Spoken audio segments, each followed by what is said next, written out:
Hello, for this assignment, I'm going to be talking about Beatrix Potter. So I didn't pick a specific art piece because I love all of her artwork. Every drawing that she has done, I love all of it. I love the style of it. So I decided to talk about her. So if you don't know who Beatrix Potter is, you have most likely seen her artwork. So here's some examples of her art. If out of any of these images that I've shown, I would maybe expect you to recognize this one, this little rabbit here in the blue coat. You might look at him and immediately know who he is, but if you don't know who he is Peter Rabbit. You have most likely heard of Peter Rabbit. So yes, Beatrix Potter is the author and illustrator of The Tales of Peter Rabbit. So she is also the author and illustrator of these first two images as well. The first image is the Flopsy Bunnies from The Tale of the Flopsy Bunnies, and the second image is Jemima Puddle Duck and Mr. Todd from The Tale of Jemima Puddle Duck. So, who is Beatrix Potter? So Helen Beatrix Potter was born on July 28th, 1866 in South Kensington, England. She is a children's book author and illustrator, best known for her book, The Tales of Peter Rabbit. Her stories focus on animals as the main characters, like rabbits, foxes, hedgehogs, frogs, and mice. Some of Beatrix's stories were even slightly inspired by many pets that she had growing up. For example, she had two rabbits growing up. One of them was named Peter, and the other one was named Benjamin. So that's where you get Peter Rabbit and Benjamin Bunny. Growing up, she was the eldest child of Robert and Helen Potter. She was named after her mother. She also had a brother, Walter Bertram, who was 6 years younger than her. She grew up in an affluent Victorian household, which means it was complete with maids, cooks, butlers, and nursemaids. She never went to school. Instead, she was taught by a governess. If you don't know what a governess is, it is basically a teacher. Though Beatrix grew up in a privileged life, since she did not go to school and she was taught by a governess, she also had few friends, which ended up causing her to live a slightly solitary life, where she ended up taking comfort in her many pets and drawing. Since she was often left to her own devices when at home, one of the rooms in her house, which was her nursery and schoolroom, then later turned into studio, was where her imagination and artistic skills began to flourish. Both of Beatrix's parents were artsy people, so she had a natural talent for art because she grew up around creative people. When she was 14, she kept a journal where she would write all her thoughts and ideas in code. In this journal, she also put her sketches, which were detailed images of her pets and other animals. She kept this journal all the way up till the age of 30. Beatrix eventually went to study at the National Art Training School in London. If you were to look it up, it would now be called the Royal College of Art. This artistic training, coupled with her close study of nature, was vital to her later success as an author and illustrator. Beatrix started to make holiday and greeting cards for family members.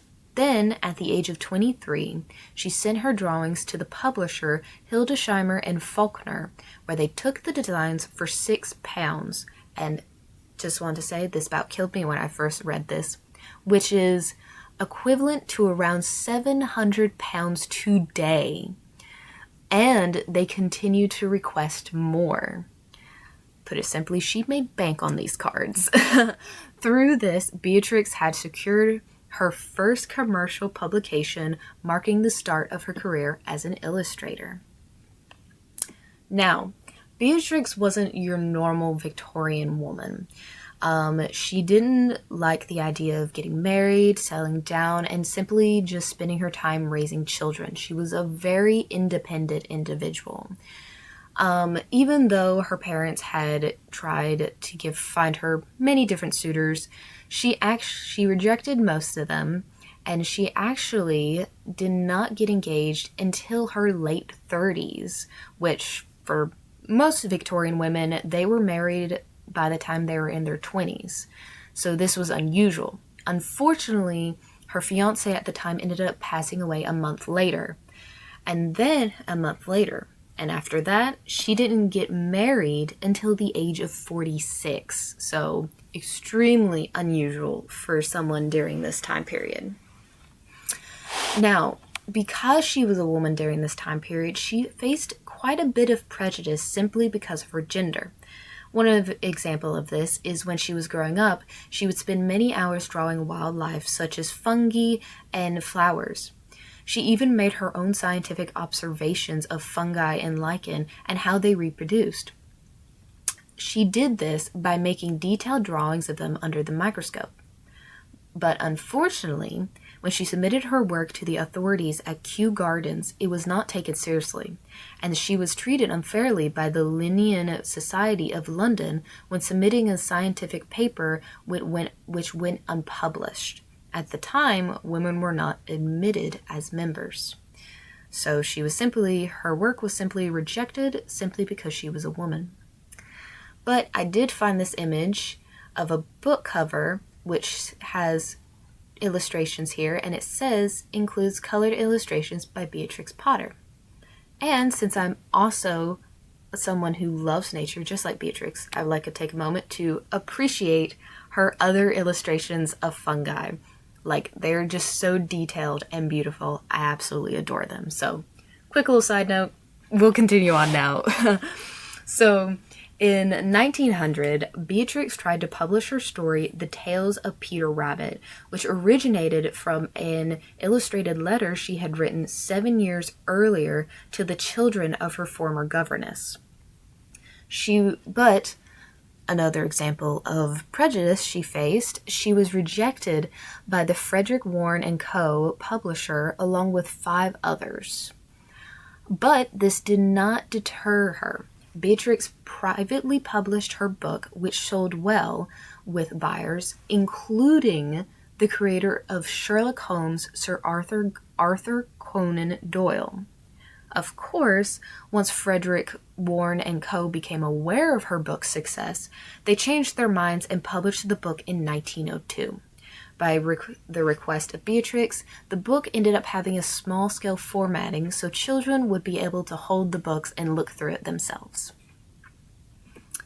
Now, she was a very successful woman. The Tale of Peter Rabbit was an immediate success, selling 50,000 copies in a year. Beatrix also proved herself to be an astute businesswoman, patenting a Peter Rabbit doll and an array of merchandise from wallpaper to tea sets decorated with the animal characters from her books. In 1903, following the success of The Tale of Peter Rabbit, came The Tale of Squirrel Nutkin, a story about a red squirrel's narrow escape from an owl called Old Brown. During a great period of creativity, 14 more tales followed in just 7 years. Most of the books that followed were about other creatures, like mice, frogs, kittens, ducks, badgers, and foxes. But the rabbit stories were, of course, some of the most popular.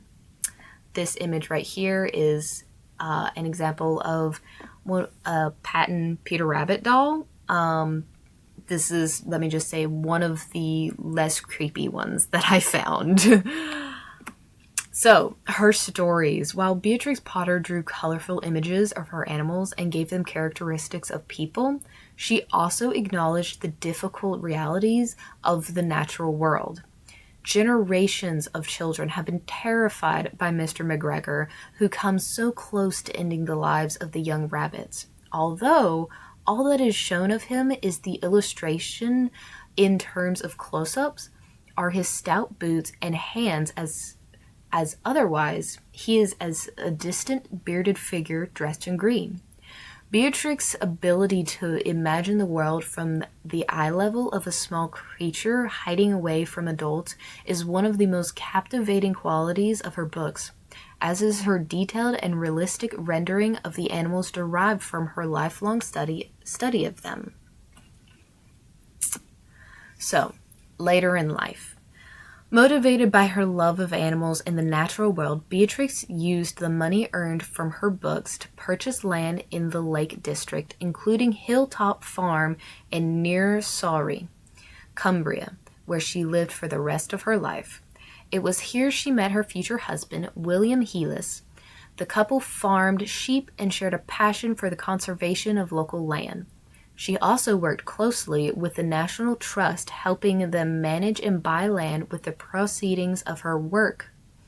Beatrix's life saw her depart from writing to focus on her work relating to land sustainability and conservation.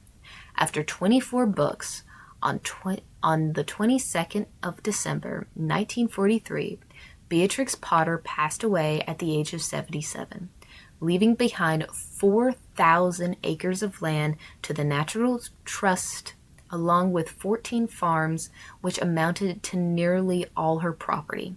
Today, Hilltop is open as a museum, left exactly how it was when she lived there.